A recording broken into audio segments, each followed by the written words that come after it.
attorney, medyo mas kilala namin kayo bilang public attorney dahil nga po sa inyong show.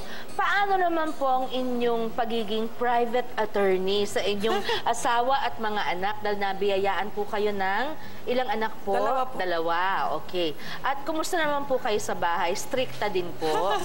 Sa mga anak ko, diplomatic ako. Opo. Ang pagdisiplina ko ay may kasamang pagmamahal. Kasi hindi na napapanahon ngayon, ang pagdisiplina may kasamang panghampas o pamalo. Child abuse yan. Pwede makasuhan ng Republic Act 7610. Pero sa mga anak natin, dapat may pag-ibig, may pagmamahal, at lagi tayo nagbibigay ng hope sa ating mga anak. Opo. Sa akin namang husband, kung ako Pau-Chief sa Pau, Commander-in-Chief sa Pau, doon siya ang Commander-in-Chief ko, siya ang boss ko. Kaya pagka yung katulong, sinusupervise ko sa pagluluto, ako rin nagluluto, naglalaba, namamalansya, talagang gawaing bahay, gumagawa pa rin ako sa mga playtime. Hanggang ngayon po? Hanggang ngayon? Tinatrain nyo rin po yung dalawang anak ninyo? Oo, tinuturuan ko rin sila ng gawaing bahay, paano magluto. Kasi mahirap din naman laging may katulong eh. Opo. O, tsaka importante, mapil din ang husband mo na asawa ka, nanay ka, at ikaw sa bahay, submissive ka sa kanya dahil ng kulturang Pilipino eh. Opo. Ng kulturang Pilipino. Napaka-importante nun. Anywhere in the world naman, dapat talaga ang lalaki, ang king of the home. That's his castle eh, di ba? Ma'am, pwede po bang medyo makialam kami ng kaunti at magtanong kami ng tungkol sa love story ninyo ni Attorney Benny? Nung araw, hindi ako maligawan kasi bawal magpaligaw, no? Nanay ko sabi, pag nagpaligaw ka, stop kayo lahat sa pag-aaral. So, naku! Ibig sabihin, isa lang maligawan, lahat kayo may parusa. Kasalanan lahat. Naku, sentensya lahat. Okay. So, naligawan ako ni Attorney Acosta nung review na sa bar. Nagkita kami sa UE review. And then, mula nang di na niya ako iniwalayan. Araw-araw kung saan ako pumunta, sundo, hatid, ganon. Madaling araw. Attorney, matanong ko lang po, habang nagre-review kayo para sa bar, pag may nanliligaw po ba sa inyo, mas nakaka-inspire mag-review? Siyempre naman. Pag in love ka, talaga na-inspire ka. Hindi naman po nakaka-distract. Hindi, inspirasyon eh. Okay. Pag nag-aral ang mga anak ko at ganyan papayagan ko mag-boyfriend. Pero aral lang. Opo. Basta andun lang, talagang digawan lang, walang punta ko saan-saan. Opo. Napaka review review.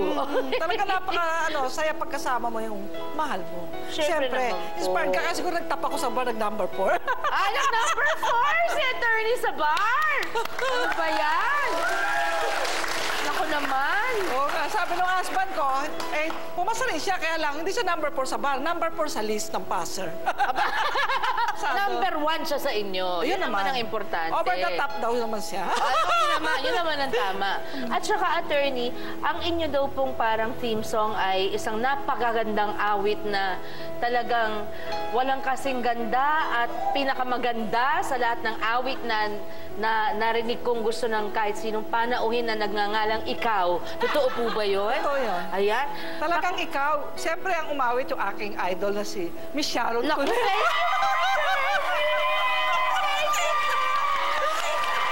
po ba humingi ng konting sample, ma'am?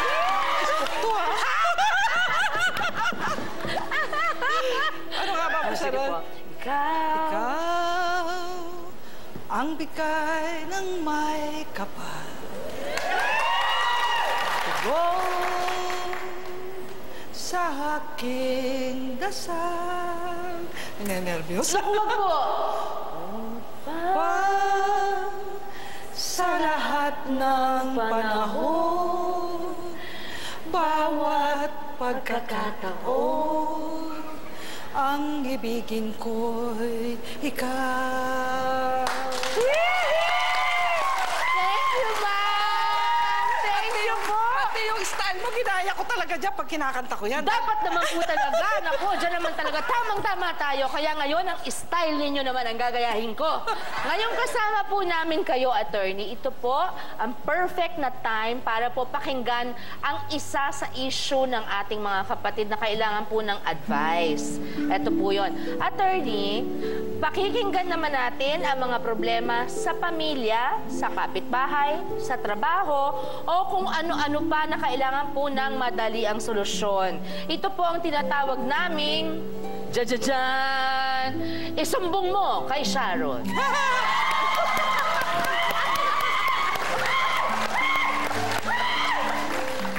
Ito ay dedicated sa T3. T3! I love you! Ayan, at special edition po ito ngayon. Dahil meron po tayong ilang mga pag-uusapan dito, pipiliin lang po na. Lalabas ko na ba to? Lalabas ko na, ito po. Meron pong inabot sa akin. Areglo or asunto.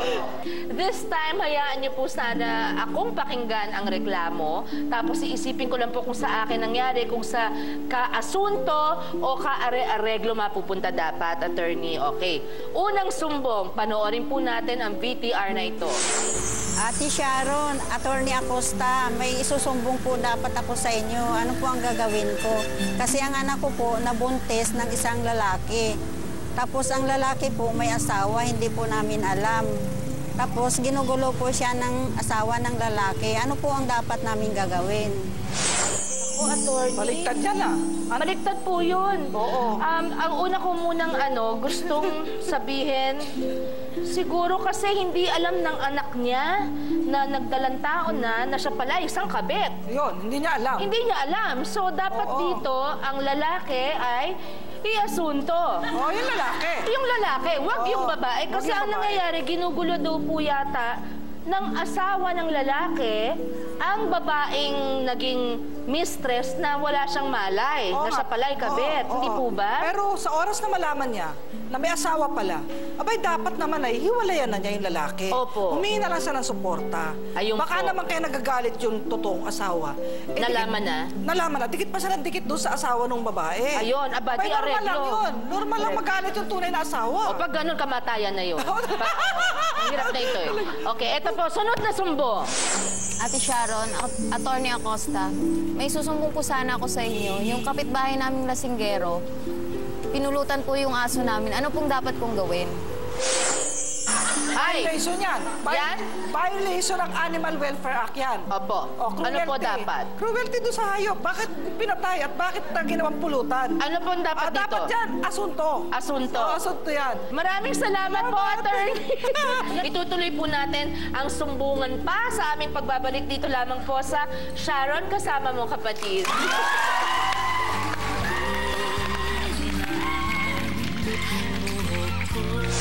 Maaari po bang kasuhan yung taong naninira?